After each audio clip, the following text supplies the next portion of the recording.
Bienvenue dans notre rendez-vous littéraire. On se retrouve en compagnie de Patrice. Bonjour Patrice. Bonjour Bertrand. Comment vas-tu? Très très bien, merci. Tes lectures t'ont inspiré? Oui, plutôt.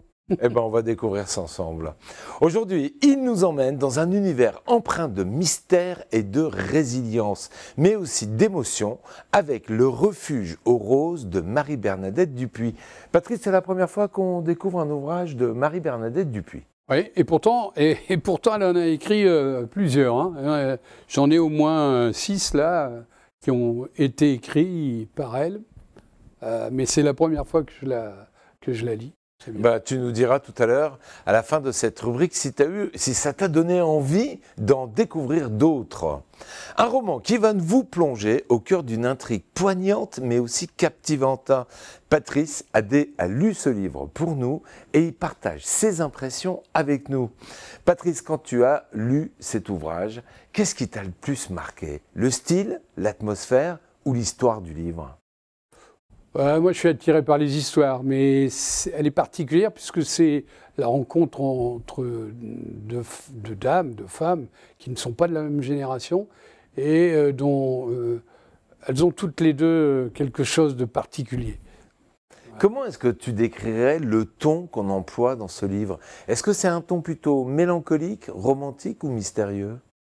Ou autre chose d'ailleurs. Plutôt mystérieux, mais avec beaucoup de douceur, on sent qu'il se passe quelque chose entre les deux personnages. Et bon, voilà, c'est plutôt. On peut dire qu'il y a de la bienveillance? Ah oui, oui, beaucoup. Oui, je pense qu'elle se pardonne, elle s'autorise des choses qui font que ça se déroule lentement, mais doucement. Alors, sans trop en relever, Patrice, j'aimerais bien que tu nous résumes un peu l'histoire en quelques mots. Eh bien, en quelques mots, c'est l'histoire d'une rencontre. C'est une rencontre entre deux femmes, une américaine qui a une quarantaine d'années et une dame qui est plutôt dans le dernier tiers de sa vie. Et alors, on ne sait pas pourquoi l'américaine est attirée par la maison, le refuge, là, aux roses, et elle rencontre cette dame, elle lui parle, et cette dame s'appelle Sylvie, elle lui offre le thé. Et puis va commencer, entre Sylvie et Margaret, l'américaine, une longue histoire. Elle lui avoue elle est allée en Louisiane, et elle a rencontré un monsieur, un homme un peu plus vieux qu'elle, elle avait que 17 ans, qui s'appelle Jacques. Et le livre tourne autour des 3 personnes. C'est assez particulier, mais c'est très doux, très tendre. Ouais. Alors, pourquoi ce lieu? Pourquoi ce lieu? Le hasard. Il appartient à qui? Le lieu? La maison? La maison. À la vieille dame. La vieille dame qui reçoit la visiteuse, Margaret. Mais pourquoi cet endroit? Parce que, d'abord... Parce que l'endroit dégage quelque chose de particulier. Oui, le refuge aux roses, c'est rempli de roses, un jardin un peu bizarre, mélancolique, enfin quelque chose d'attirant, voilà. Alors, on a compris que c'est une histoire de relation entre les personnages principaux de cette histoire, ces 2 dames. Est-ce que cette relation évolue au fil de l'histoire? Oui, évidemment, puisque au fur et à mesure qu'elles vont se raconter, elles vont se dévoiler en même temps. Donc on va comprendre mieux pourquoi la vieille dame Sylvie est comme ça, et aussi Margaret, pourquoi, qu'est-ce qui les rapproche? Alors, l'auteur, Marie-Bernadette Dupuy, est quelqu'un d'assez connu pour des descriptions qui sont plutôt riches et qui plongent le lecteur dans des ambiances un peu particulières. Est-ce que tu as ressenti cette atmosphère particulière? Oui, parce que on vit dans la maison, on a l'impression de quelque chose de très cosy, de très agréable. Le jardin, pareil, magnifique, les fleurs ont une importance dans ce livre.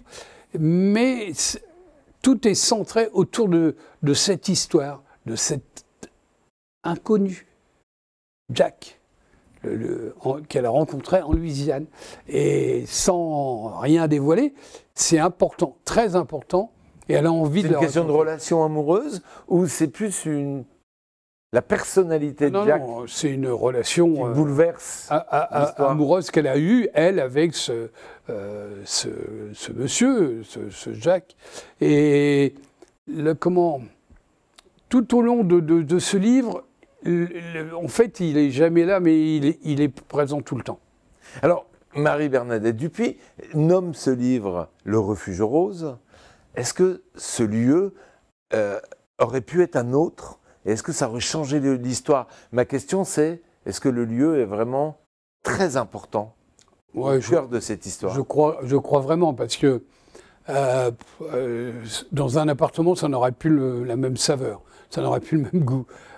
Cette maison un peu dans la campagne, dans un département de Corrèze qui est plein d'histoires et de...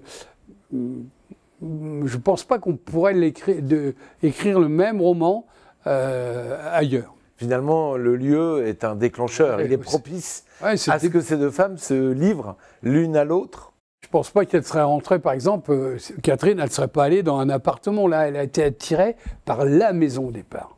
Hein? Alors, quels sont les grands thèmes qui traversent ce roman? L'amour, le secret, la reconstruction, l'amour, l'histoire d'une vie. Tous ces thèmes-là sont abordés. L'amour, parce que ça a une grande importance. Le regret de certaines choses. Et puis, l'honnêteté de se dévoiler. Moi, je trouve ça formidable. Et de femmes, parce que il n'y a pas que Sylvie, qui est l'habitante de cette maison, qui se livre. Margaret, au fur et à mesure, découvre qu'elle a aussi des choses à dire.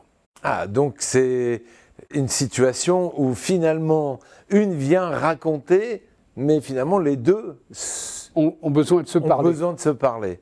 Qu'est-ce qui est le déclencheur le début de cette histoire qui fait que cette voyageuse vient se délivrer comme ça, vient raconter? Comment l'auteur nous l'amène? Le hasard. Le hasard. Le hasard, parce que, on dit souvent qu'il n'y a pas de hasard, mais là, il y en a un, puisque pourquoi cette maison l'attire, pourquoi leurs histoires ont se rapproché aux deux femmes. Voilà, c'est le hasard. Elle a construit ce roman, enfin, en tous les cas, moi, tel que je l'ai perçu, c'est autour du hasard, autour de la rencontre de deux personnages, quoi. Est-ce que, plus largement, le nombre de livres que tu lis, parce que tu es un très grand lecteur et tu dévores les livres, te permet d'aborder cette histoire différemment? C'est une question difficile, parce que à chaque livre, je repars dans une construction, une histoire. Et je vis à fond les histoires. Donc, je ne crois pas que... Enfin, inconsciemment peut-être, mais en tous les cas, moi, quand je lis un livre, j'ai pas de... Tu fais un reset? J'ai pas de rapprochement, non. J'ai pas de rapprochement, même si des livres pourraient paraître semblables. Je dirais qu'un passionné de livres de science-fiction, quand il va lire des livres de science-fiction et qu'il en aborde un nouveau, forcément, il y a tout un bagage. Ouais. Il a découvert dans d'autres ouvrages. Et il s'attend à certains types d'écriture, certains types de manières de raconter l'histoire. Oui, mais comme on arrive à se détacher vraiment. Non, mais comme je lis beaucoup de thèmes différents, des thrillers, des polars, en ce moment je suis dans des livres qui racontent 1300, donc en 1300, il n'y a pas tout ça. Donc le fait de changer l'époque, changer de lieu, changer d'auteur aussi, fait que voilà, je me sens... Quand je lis un livre, je suis dans le livre, et ce livre-là m'a particulièrement attiré. Est-ce qu'on peut dire que ce livre apporte un message au lecteur, selon toi? Oui, le message, c'est que voilà, il y a toujours de l'espoir. J'aime bien les auteurs positifs. Je n'aime pas beaucoup les auteurs où fin est pas pleine d'espoir, pas remplie d'espoir. Et on est dans un huis clos, là, entre deux personnes. Ouais, plus ou moins. Plus ou moins. Plus qu'il y a le troisième. Il y a plus le lieu. Voilà, le lieu qui est un personnage à part entière. Et puis le Jack, qui a une importance énorme dans ce roman. Et à qui est-ce que toi tu conseilles la lecture de ce roman? Aux amateurs de saga familiale, puisque finalement elle raconte toute son histoire, ou plutôt de drame psychologique, puisque si j'ai bien compris, il se passe quelque chose avec ce fameux Jack? Ouais, une saga non, parce que pour moi une saga ça raconte des événements sur plusieurs générations. J'en ai lu quelques-unes là dernièrement. Non, ça c'est... Ça raconte plutôt c'est un moment particulier. Une tranche de vie. Voilà. Et donc, qui va lire ce livre? Tout le monde peut lire ce livre, mais particulièrement ceux qui sont attachés à la douceur, voilà, dans ce monde très, très remuant. Ça fait du bien de voir qu'on parle de tout, mais pas de ces problèmes-là. Alors, chaque fois, je te demande de sélectionner un passage qui t'a marqué particulièrement, ou pas, ou que tu avais envie de partager avec nos téléspectateurs. On va t'écouter. Voilà, donc c'est un début de chapitre, au début du livre, je crois. Le chapitre s'appelle « La Collonge la Rouge ». C'est vrai. Je ne sais pas comment j'aurais surmonté cette pénible épreuve sans mon cher cousin Emmanuel. 2 jours après mon retour de Corrèze, je suis allé lui rendre visite dans la petite maison en bordure de Vienne qu'il habitait. Jamais je n'avais été aussi malheureuse. Je suis tombée en larmes dans ses bras, il m'a consolée en me berçant contre lui, comme quand j'avais 6 ans. Puis il m'a préparé un bon café, et j'ai pu lui raconter ma triste aventure. Donc, moi j'aime ça, c'est que voilà, il se passe des choses tendres tout au long de ce livre. Si tu devais résumer cet ouvrage en une phrase, c'est difficile comme exercice. Ouais. En une seule phrase, ça serait une phrase un peu particulière, ça serait des fleurs, des femmes, des rencontres et des larmes.